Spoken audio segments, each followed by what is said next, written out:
Bos, kowe iki nek prei ya mbok kabar-kabar pengelangganmu ki lho do mara do kecilik.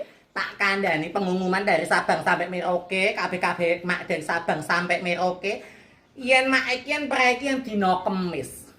Yen dina Kemis aja do mara.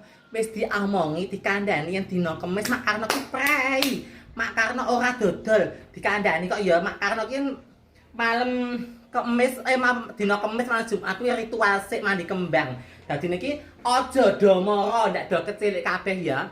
Pokoknya dari Sabang sampai Merauke, mak nggak video iki buat semuanya pelanggan-pelanggan Mak Karno yang dino Kemis malam Jumat. Mak Karno prei sayang.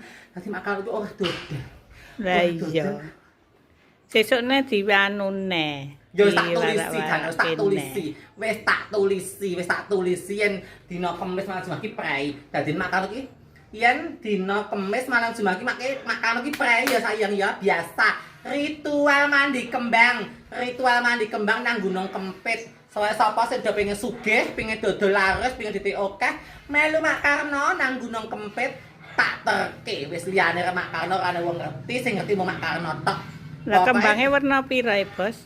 Mak Karno kembange rena rolas. Pokoke rena rolas ponco warna. Niki asale kok Gunung Kempit, liyane Gunung Kempit kan nek. Pokoke dina Kemis malam Jumat Mak Karno prei aja do mara ya. Pokoke pengumuman kabeh ya dina Kemis malam Jumat. Liyan-liyane kuwi dodol terus pokoke preine mung dina Kemis malam Jumat prei. Ayo melu kan Gunung Kempit. Yo melu, adikeki apa Bos sesuk?